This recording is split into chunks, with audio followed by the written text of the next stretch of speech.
today's Sadgrantha Path, Villamangal by Swami Vivekananda, found in the papers of Miss A.C. Waldo by Swami Raghavananda when he was in the USA.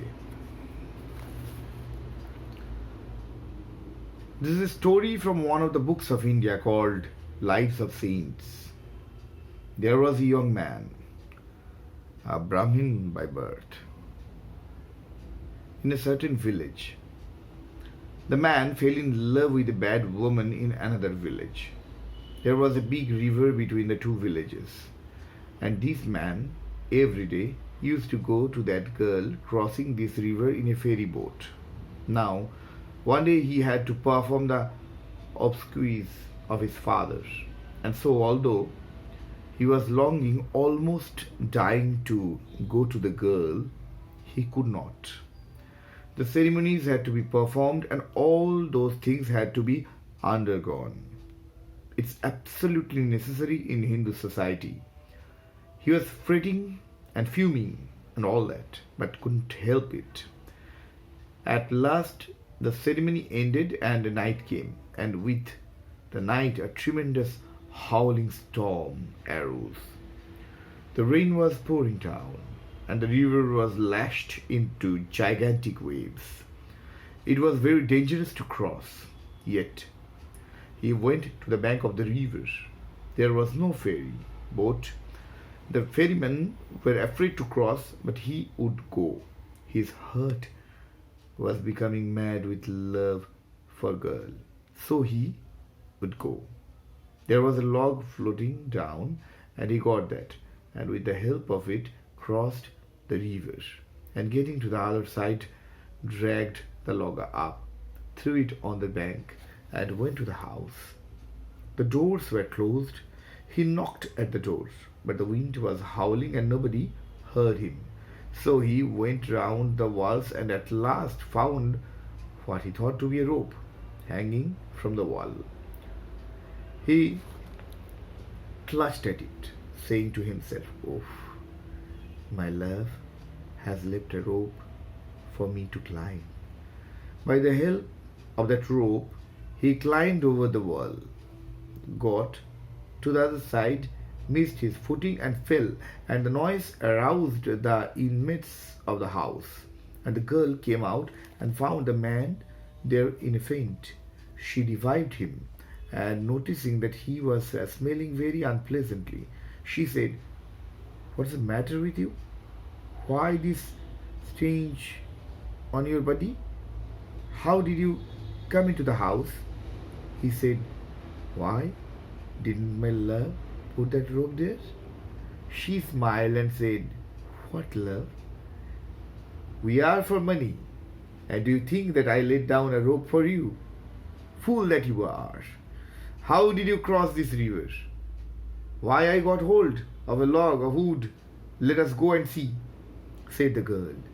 The rope was a cobra, a tremendously poisonous serpent whose least touch is death.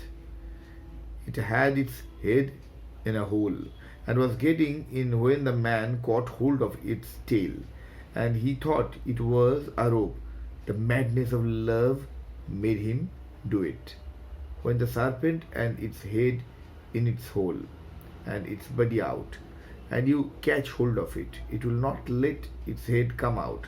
So the man climbed up by it, but the force of the pull killed the serpent. "Where did you get the log?" "It was floating down the river. It was a festering dead body. The stream had washed it down, and that he took for a log," which explained why he had such an unpleasant odor. The woman looked at him and said, "I never believed in love. We never do. But if this is not love, the Lord have mercy on me. We do not know what love is. But my friend, why do you give that heart to a woman like me? Why do you not give it to God? You will be perfect." It was a thunderbolt to the man's brain. He got a glimpse of the beyond for a moment. Is there a God? Yes. Yes, my friend, there is, said the woman. And the man walked on, went into a forest, began to weep and pray. I want thee, O Lord. This tide of my love cannot find a receptacle in little human beings. I want to love where this mighty river of my love can go, the ocean of love. This rushing, tremendous river of my love cannot enter into little pools. It wants the infinite ocean. Thou art there. Come thou to me. So he remained there for years.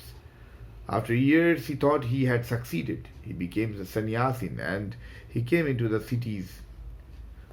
One day, he was sitting on the bank of a river at one of the bathing places, and a beautiful young girl, the wife of a merchant of the city, with her servant, came and passed the place. The old man was again up in him. The beautiful face again attracted him. The yogi looked and looked, stood up and followed the girl to her home. Presently, the husband came by, and seeing the sannyasin in the yellow garb, he said to him, Come in, sir. What can I do for you?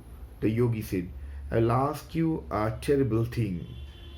Ask anything, sir. I am a grihastha, householder, and anything that one asks, I am ready to give. I want to see your wife. The man said, Lord, what is this will? I am pure, and my wife is pure. And the Lord is a protection to all. Welcome. Come in, sir. He came in, and the husband introduced him to his wife. What can I do for you? Asked the lady. He looked, and then said, Mother, will you give me 2 pins from your hair? Here they are. He thrust them into his 2 eyes, saying, Get away, you rascals! Henceforth no fleshy things for you. If you are to see, see. The shepherd of the groves of Vrindavan with the eyes of the soul. Those are all the eyes you have. So he went back into the forest. Then again he wept and wept and wept. It was all that great flow of love in the man that was struggling to get at the truth. And at last he succeeded. He gave his soul, the river of his love, the right direction. And it came to the shepherd. The story goes that he saw God in the form of Krishna. Then, for once, he was sorry that he had lost his eyes and that he could only have the internal vision. He wrote some beautiful poems of love in all Sanskrit books. The writers first of all salute their gurus, so he saluted that girl as his first guru.